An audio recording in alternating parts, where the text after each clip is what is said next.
Vamos lá, a gente não escapa do STF, não tem jeito, né? Eles não deixam ninguém escapar, não. E a gente não escapa deles. A ministra Rosa Weber foi eleita na quarta-feira, a nova presidente do STF, a posse está marcada para 12 de setembro, depois dos atos no dia da independência do Brasil. A ideia, olha só, é que Luiz Fux ainda esteja à frente da corte no dia 7, para, se considerarem necessário, dar respostas mais duras às manifestações. Também, na sessão de quarta, o ministro Luiz Roberto Barroso foi eleito vice-presidente do STF. E a Rosa Weber não vai ficar à frente do Supremo por 2 anos, porque se aposenta em outubro do ano que vem, quando completa 75 anos. A escolha dela para a presidência foi anunciada pelo ministro Luiz Fux.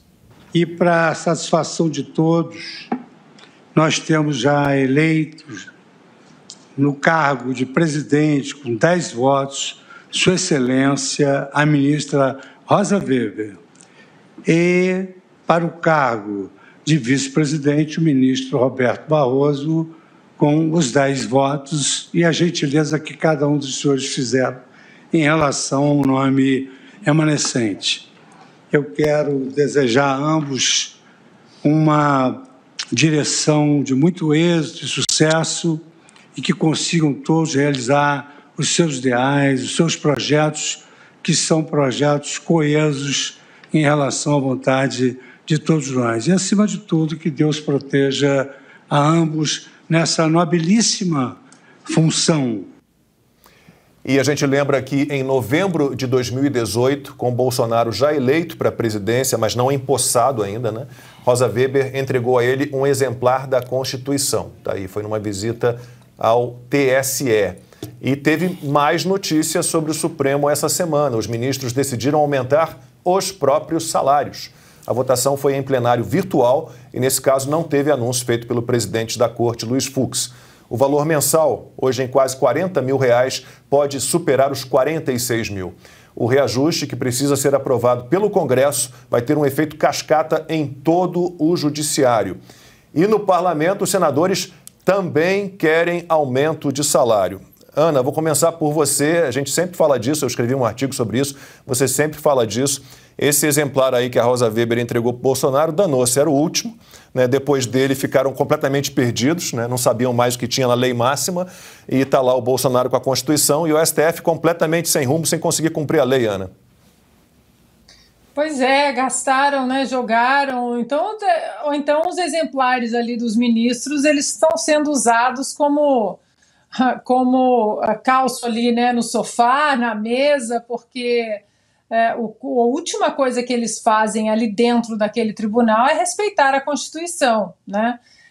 O mais difícil de explicar aqui nos Estados Unidos é que eles não são juízes, eles são indicados, né? Não são juízes, não passaram por tribunais, e eles que deveriam apenas abrir a Constituição, olhar se estão seguindo a Constituição, fechar e dizer não, não estão seguindo. Sim, estão seguindo a Constituição.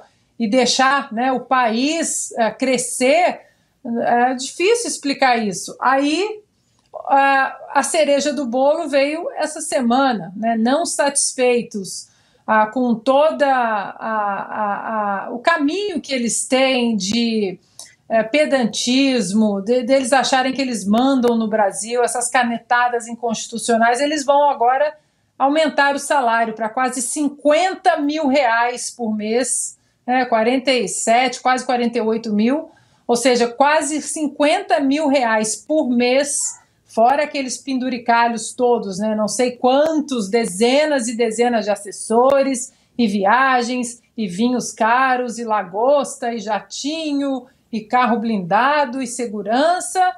Para quê? Para não respeitar a Constituição. Já seria um absurdo nosso dinheiro do pagador de impostos pagar tanto para ministros que, né, estão ali numa corte constitucional. Agora, o absurdo maior é que, além de tudo isso ter aí números estratosféricos, nós estamos falando de ministros e de uma corte dessa composição, né, que nós respeitamos o STF como instituição, mas essa composição aí é uma composição ativista, militante, que não respeita nossas leis, que quer interferir no debate, seja ele sobre vacinas, seja ele sobre tratamento, sobre urnas eletrônicas, sobre vaquejada, sobre saquinhos de supermercado.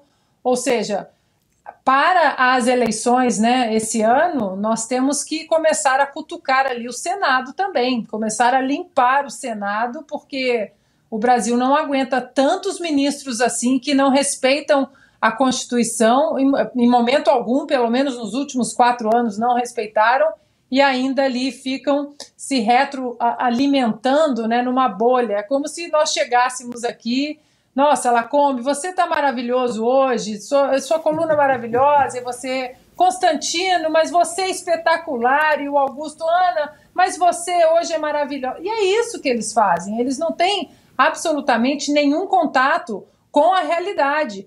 Mas que fosse assim, não tem problema. O contato que a realidade, que o brasileiro queria com a realidade era um só: respeitar a Constituição e aplicar as leis que estão ali, como uma Constituição morta, ou seja, as leis preto no branco, e não uma Constituição viva, como o Barroso gosta de definir, né? Não, a gente vai interpretando de acordo com a sociedade. Se as casas legislativas, se os parlamentares estão muito aí devagar, passando leis, a gente dá um jeitinho ativista aqui na corte.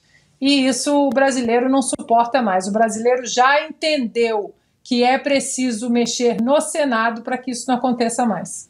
Augusto, rapidamente em relação aos salários, claro, para a realidade do brasileiro é um salário alto, mas é como a Ana falou, eu acho até que poderiam ganhar mais, desde que eles não tivessem todos esses penduricalhos. E me refiro aos ministros do STF, exatamente, aos deputados, aos senadores, carro particular. Eu me lembro de Tony Blair, já primeiro-ministro do Reino Unido, andando de metrô lendo jornal. Na Suécia, os parlamentares todos têm vale transporte. Férias de 2 meses. 2 meses de recesso. Sabe, e tem sempre algum complemento salarial. A questão toda é essa. Você pega a realidade ali, eles ganham também muito mais. Mas bastariam esses benefícios que eles têm, inexplicáveis.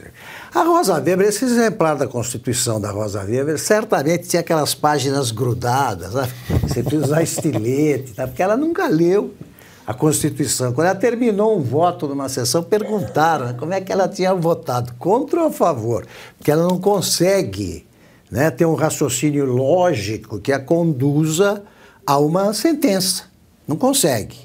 O Fux, para mim, é uma das grandes exceções aí da história do Supremo, porque ele é juiz aprovado em concurso público. E o discurso na posse dele foi um bom discurso. Um bom discurso. Eu escrevi sobre isso na Oeste dessa semana.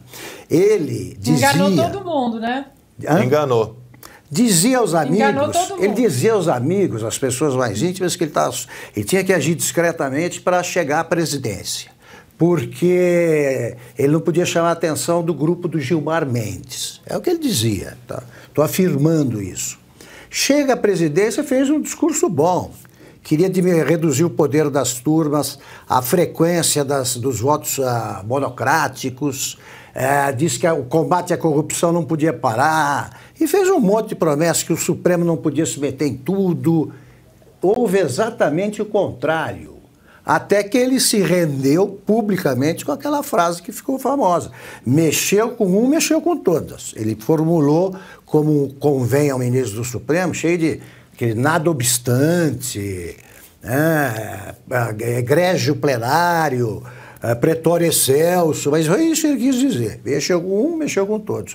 A partir daí ele se rendeu e fez um papelão. Ele tinha prometido, por exemplo, reduzir os gastos. Terminou assim. E com aquele orçamento criminoso. O que se gasta por ministro no Brasil é obsceno.